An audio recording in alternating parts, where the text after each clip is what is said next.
Assalamualaikum warahmatullahi wabarakatuh. Salam guru penggerak.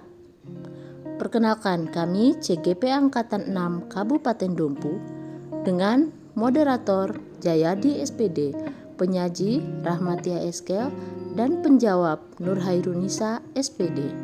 Fasilitator Aswin Anwar Abdul Qadir SPD dan pengajar praktik Juhriyah SPD.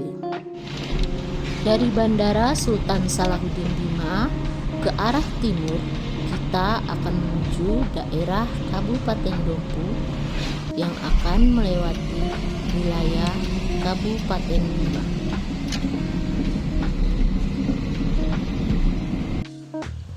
Kabupaten Dompu dengan semboyan Gahi Rawi Pahu yang artinya ucapkan, kerjakan, dan wujudkan, memiliki program unggulan Jara Pasaka. Kabupaten Dompu memiliki sumber daya daerah atau potensi daerah yang bermanfaat untuk masyarakat sekitar. Nah, kali ini kita akan membahas sumber daya daerah apa saja yang dimanfaatkan untuk bidang pendidikan.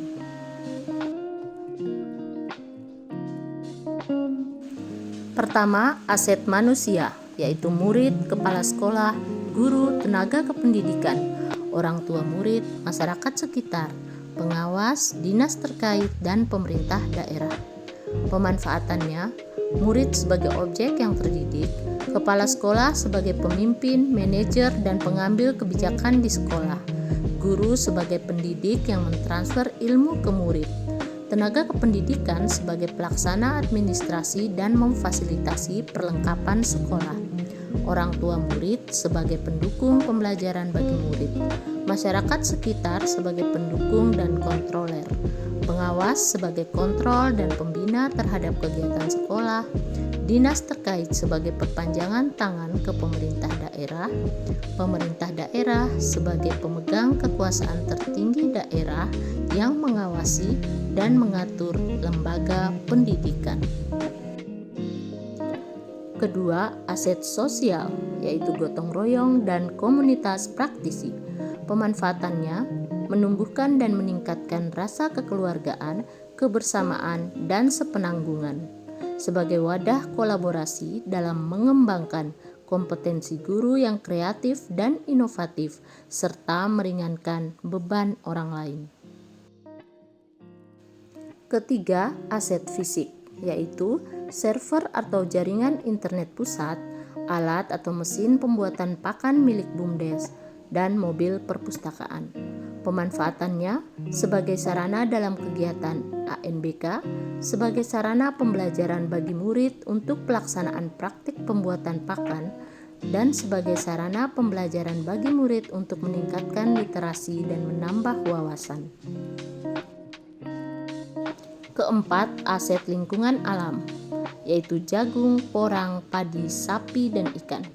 Pemanfaatannya sebagai sumber belajar dalam pembelajaran IPAS sebagai contoh sumber daya alam yang dimanfaatkan oleh manusia, sebagai sumber belajar dalam mata pelajaran kejuruan bagi SMK, khususnya jurusan pertanian, peternakan, dan perikanan. 5. Aset finansial, yaitu dana BOS atau BOSDA, proposal kelompok perikanan, beasiswa, dan produk hasil perikanan. Pemanfaatannya membantu kebutuhan operasional sekolah sebagai sarana praktik bagi murid, sebagai penunjang pendidikan, dan sebagai sumber keuangan jurusan atau sekolah. Keenam, aset politik, yaitu lomba 4 pilar dan KPU, hubungan kerjasama dengan pihak kesehatan, Babin Kamtipmas, dan Babinsa. Pemanfaatannya menumbuhkan pengetahuan, sikap, dan keterampilan bernegara dan berdemokrasi pada murid, kemudahan dalam akses kesehatan bagi warga sekolah, dan keamanan sekolah. Ketujuh, aset agama dan budaya, yaitu pesantren kilat, imtak, MTQ, pakaian adat, permainan tradisional, tarian adat, dan bahasa daerah. Pemanfaatannya menumbuhkan dan meningkatkan rasa dan sikap religius pada murid, disiplin, tanggung jawab, serta mengembangkan potensi siswa terkait bacaan Al-Quran dan solawat-solawat keagamaan. Pengenalan budaya daerah pada murid agar tidak terkikis oleh kemajuan zaman.